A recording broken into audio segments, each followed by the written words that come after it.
ನೆನ್ನೆ ಸುಮಾರು 8:15ಕ್ಕೆ ನಮ್ಮ ಫ್ರೆಂಡು ಫೋನ್ ಮಾಡಿದ್ರು. ಈ ಥರ ಮಂಜು ಬರ್ತಾ ಇದ್ದಾನೆ ನಿಮ್ಮ ಮನೆ ರೋಡಲ್ಲಿ ಅಂದರು.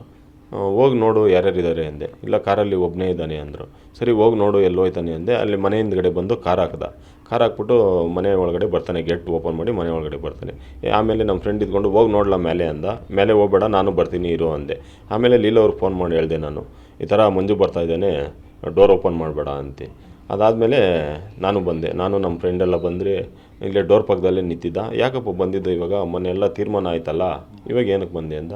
ಏನೂ ಮಾತಾಡಲೇ ಇಲ್ಲ. ಏಕಾಏಕಿ ಕಣ್ಣಿಗೆ ಖಾರದ ಪುಡಿ ಹೊಡೆದ್ಬಿಟ್ಟ. ಕಣ್ಣಿಗೆ ಖಾರದ ಪುಡಿ ಹೊಡೆದಿದ್ದೇನೆ ಬಾಟ್ಲಿಂದ ಹೊಡೆಯೋಕ್ಕೆ ಸ್ಟಾರ್ಟ್ ಮಾಡ್ದೆ. ಫಸ್ಟ್ ಏಟೆ ತಲೆಗೆ ಹೊಡೆದ, ಅದು ಸರಿಯಾಗಿ ಬಿದ್ದಿಲ್ಲ. ಅದಾದಮೇಲೆ ಹೊಟ್ಟೆಗೆ ಚುಚ್ಚಕ್ಕೆ ಬಂದ. ಈ ಕಡೆ ಕೈ ಚುಚ್ಚದ, ಅದು ಕೈ ಫುಲ್ಲು ಓಪನ್ ಆಗ್ಬಿಡ್ತು. ಅಡ್ಡ ಇಟ್ಟೆ ಹೊಟ್ಟೆಗೆ, ಅದು ಕೈ ಫುಲ್ಲು ಓಪನ್ ಆಗಿಬಿಟ್ಟಿದೆ. ಅದಾಗಿದ್ದೆ ನಮ್ಮ ಫ್ರೆಂಡ್ಗೆ ಫೋನ್ ಮಾಡಿ ತಿರ್ಗಾ ಕರೆಸಿ ಅಲ್ಲಿಂದ ಹಾಸ್ಪಿಟ್ಲಿಗೆ ಹೋದೆ. ಎಲ್ಲ ಪೊಲೀಸವ್ರಿಗೆಲ್ಲ ಇನ್ಫಾರ್ಮ್ ಮಾಡು ಅಂತ ಹೇಳ್ಬಿಟ್ಟು ಅಲ್ಲಿಂದ ಹಾಸ್ಪಿಟ್ಲಿಗೆ ಹೋಗಿ ಸಂಜಯ್ ಗಾಂಧಿಗೆ ಹೋಗಿ, ಅಲ್ಲಿಂದ ಸಂಜಯ್ ಗಾಂಧಿಯಿಂದ ಮತ್ತೆ ಸ್ಟೇಷನ್ಗೆ ಬಂದು ನೈಟು ಕಂಪ್ಲೇಂಟೆಲ್ಲ ಇದು ಮಾಡಿದ್ದೀನಿ. ಅಂದರೆ ಮೊದಲೇ ಪ್ರಿಪೇರ್ ಮಾಡ್ಕೊಂಡು ಬಂದಿದ್ದೀರಾ ಬಾಟ್ಲು ಖಾರದ ಪುಡಿ ಎಲ್ಲ? ಹಾಂ, ಎಲ್ಲ ತಗೊಬಂದಿದ್ದಾನೆ ಸರ್. ಬಂದು ಆರಾಮಾಗಿ ನಿಂತಿದ್ದಾನೆ. ಏನಪ್ಪ ಬಂದಿದೆಯಾ ಅಂದ್ರೂ ಏನು ಮಾತಾಡಲೇ ಇಲ್ಲ. ಏಕಾಏಕಿ ಖಾರದ ಪುಡಿ ಹಾಕ್ಬಿಟ್ಟ ಸರ್ ಕಣ್ಣಿಗೆ. ಅವನು ನಮ್ಮನ್ನು ಕೊಲೆ ಮಾಡೋಕ್ಕಂತ ಬಂದಿಲ್ಲ. ಇಬ್ಬರನ್ನೂ ಏನಾನ ಒಂದು ಮಾಡೋಣ ಅಂತ ಬಂದಿದ್ದಾನೆ ಸರ್. ಅವರು ಇವಾಗ ಅವ್ರೇನಾದರೂ ಡೋರ್ ತೆಗೆದಿದ್ರೆ ಅವ್ರನ್ನ ಹೊಡೆದ್ಬಿಟ್ಟು ಆರಾಮಾಗಿ ಹೋಗಿರೋನು. ನಾನು ಡೋರ್ ತೆಗಿಬೇಡ ಅಂದೆ. ಅದಕ್ಕೋಸ್ಕರ ಅವ್ನು ಅಲ್ಲೇ ವೆಯ್ಟ್ ಮಾಡಿಕೊಂಡು ಆಮೇಲೆ ನಾನು ಬರ್ತೀನಿ ಅಂದ್ಬಿಟ್ಟು ನನಗೆ ಏಕಾಏಕಿ ದಾಳಿ ಮಾಡಿದ್ದಾನೆ.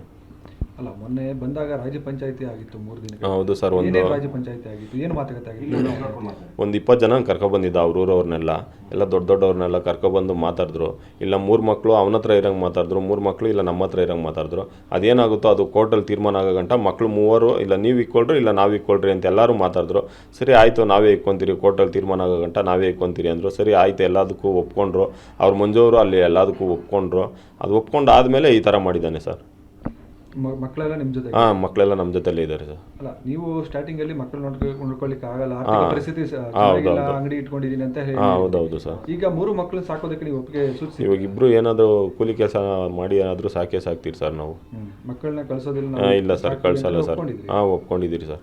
ಒಪ್ಕೊಂಡೇ ಕರ್ಕೊಬಂದು ಚೆನ್ನಾಗೇ ಇದ್ರು ಸರ್. ಮಕ್ಕಳು ಎಲ್ಲ ಚೆನ್ನಾಗಿದ್ರು. ದೊಡ್ಡವನು ಮಾತ್ರ ಇಲ್ಲ ನಾನು ಹೋಯ್ತೀನಿ ಅಂತ ಹತ್ಕೊಂಡೇ ಇದ್ದ. ಅವ್ರ ಅಪ್ಪಗೆಲ್ಲ ಫೋನ್ ಮಾಡ್ದೆ, ನಾನು ಇಲ್ಲಿದ್ದೀನಿ, ನಾನು ಬರಲ್ಲ, ನೀನು ಅಲ್ಲೇ ಇದ್ಕೋ ಅಂತೆಲ್ಲ ಅವ್ರ ಅಪ್ಪ ಎಲ್ಲ ಫೋನಲ್ಲಿ ಹೇಳ್ತಾನೆ ಇದ್ದ.